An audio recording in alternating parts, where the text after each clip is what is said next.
इतक्या वर्षात पहिल्यांदा कोणीतरी असा प्रश्न विचारलाय, त्यामुळे हो प्रशांत, त्याबद्दल तुझे आभार मानते की हाय हॅलो नमस्कार, आरजे प्रशांत तुमच्यासोबत आहे आणि खटपटीमध्ये मी तुमचं पुन्हा एकदा मनपूर्वक असं स्वागत करतोय. सन मराठी या खास वाहिनीवरती एक खास सिरियल येते आहे, ती म्हणजे जुळली गाठगा, आणि त्याचेच खास गेस्ट आपल्यासोबत आता आहेत कलाकार. तर मॅम आणि सर, तुमचं खटपटीमध्ये खूप खूप असं स्वागत आहे. मॅम, मला आधी तुम्हाला विचारायला आवडेल की या सिरियलमध्ये आता अगदी 1 ते 2 दिवसच राहिलेले आहेत येण्यासाठी, तर काय एक्साइटमेंट आहे सगळ्यांपर्यंत ही सिरियल आता प्रसारित होणार आहे आणि आम्ही पाहणार आहोत. बरोबर, एक्साइटमेंट आहेच. नवीन वर्षात नवीन मालिका येते आणि ज्या पद्धतीने आमचं शूटिंग चालू आहे, ज्या पद्धतीने प्रमोशन चालू आहे, सो आम्हाला खूप आशा आहे या सिरियलपासून. आम्हालाच नाही, चॅनलचा सुद्धा आहेत, सन मराठीला, आमच्या निर्मात्यांना सिरियल लोकांपर्यंत पोहोचेल यात काही वादच नाही, आवडेल यातही वाद नाही. सो एक्साइटमेंट आहेच, जी प्रत्येक कलाकाराला असते. मजा येते काम करायला आणि माझं कॅरेक्टर करायला. सर तुमचं कसं आहे, प्रत्येक सिरियल जी आहे ती ते चॅनलची असेल, त्या प्रोडक्शन हाऊसची असेल, इट्स अ बेबी. आणि प्रत्येकजण आपल्या बेबीवरती प्रचंड प्रेम करतो. पण होतं कसं ना की ते जे नशीब त्या बेबीच्या माथी लिहून येतं ते वेगळं असतं. सुदैवानं कसं झालं आहे की आमची टीम ज्या पद्धतीने एकत्र आलेली आहे आणि सुरुवात तिथूनच झालेली आहे की आम्हाला माहिती आहे की आधी उत्तम पद्धतीनं हे प्रॉडक्ट चालणार आहे आणि this baby definitely will give a fame name to all of us. Of course channel मोठं आहे, प्रोड्युसर्स मोठे आहेत, पण आमच्यासारख्या कलाकारांनासुद्धा ह्या प्रॉडक्टकडनं खूप खूप अपेक्षा आहेत आणि त्या अपेक्षांना खरं उतरण्यासाठी म्हणून ज्या ज्या काही पद्धतीच्या गोष्टी कराव्या लागतात, सुदैवानं त्या सगळ्या गोष्टी, तो सगळा मसाला, त्या सगळ्या ट्रेंड्स या सिरियलमध्ये आहेत.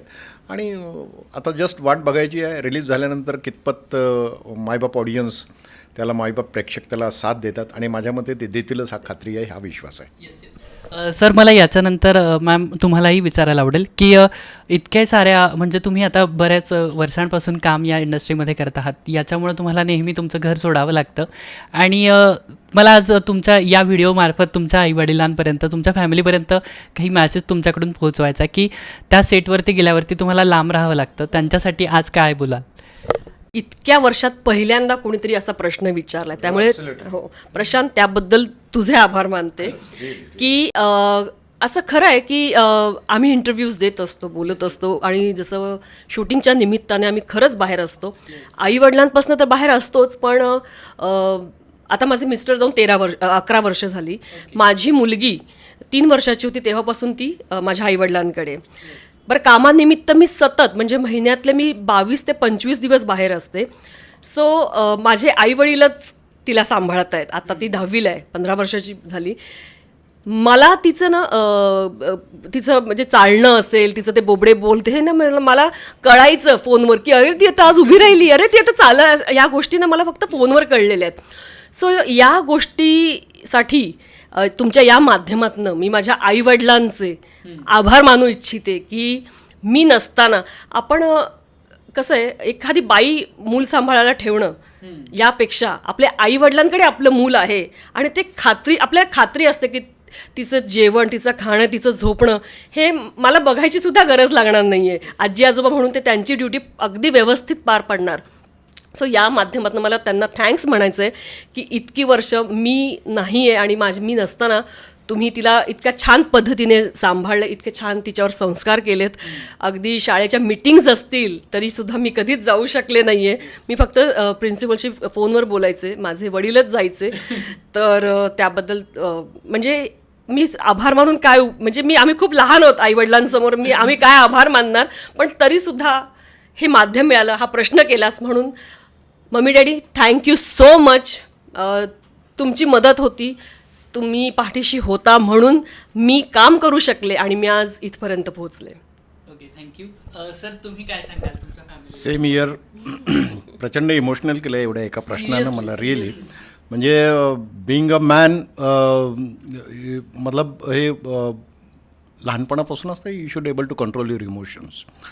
पण आता तुम्ही अशा ठिकाणी छेडलेलं आहे की it is very difficult for us to control at this point, because कारण आजपर्यंत कित्येक वेळा शूटिंगच्या निमित्तानं सिरियल्सच्या निमित्तानं बाहेर राहावं लागलेलं आहे. अशा कित्येक घटना आहेत की ज्या क्षणी माझं घरी असणं खूप खूप गरजेचं होतं, पण त्या क्षणी मी नेमका घरी नव्हतो.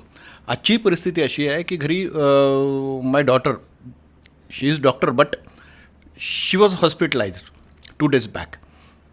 आणि अशी परिस्थिती आहे की मी आत्ता पुण्यात पोहोचलेलो आहे कोल्हापुरातून, पण मी आता घरी जाऊ शकत नाही आहे, कारण दिस इज कमिटमेंट. आणि ही कमिटमेंट खूप महत्त्वाची आहे. मला इतक्या जवळ असून मला घरी जाता येत नाही आहे. This is apart, but thanks to my wife Mrs Chhaya, कारण मी तिथे नसताना ज्या पद्धतीनं, ज्या कॅपॅबिलिटीने ती सगळं घर हँडल करते आहे. And next to her my son Ajinkya, he is also looking after my family whenever I am not there. तर म्हणायचं म्हणून थँक्स नाही म्हणायचं, ही वस्तुस्थिती आहे की माझ्या अपरोक्ष मी नसताना ज्या पद्धतीनं घर सांभाळलं जातं, आणि केवळ त्यांच्या या कृतीमुळे, त्यांच्या या जबाबदारीमुळे त्यांनी स्वीकारलेल्या, मी बाहेर रिलॅक्समध्ये काम करू शकतो. अर्थात एक बॅक ऑफ द माइंड हे असतंच की यार अभि घरी काय झालं असेल, नाही आता काय करावं, नाही आता जावं की नाही. म्हणून थँक्स छाया, थँक्स अजिंक्य, थँक्स फॅमिली मेंबर्स. म्हणजे कोरडं नाही आहे, पण आता विचारलं प्रश्न म्हणून मनापासून आहे, मनापासून थँक्स.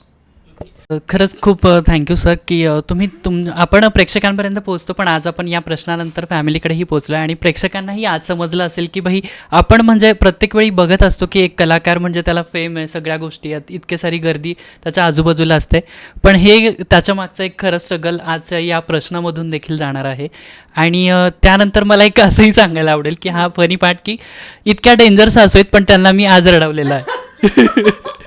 सो म्हणजे आपल्याला ते बघताना सुद्धा इतकी भीती वाटते की बापरे, म्हणजे आता काय होणार आहे. लीडचा पण जो काही डायलॉग होता, जो काही आता तिला लक्ष्मी म्हणून घेणार आहे आणि नंतर मी दासी करणार आहे. सो म्हणजे इतकी एक्साइटमेंट वाढते आमची या सिरियलबद्दल की कशी आहे. तर मग मला आता पुन्हा एकदा एक प्रश्नाकडे वळूयात आपण. तर त्या सेटवरची जी काही संपूर्ण टीम आहे त्यांच्यासोबत आता काय एक्सपिरियन्स आहे, कशी आहे संपूर्ण टीम? खूपच छान आहे. आम्ही दोघं सोडलो तर सगळी जी मुलं आहेत, म्हणजे मला 3 मुलं 2 सुना, यांच्या घरात जी मंडळी आहेत ही साधारण ना सेम एज ग्रुपची आहेत.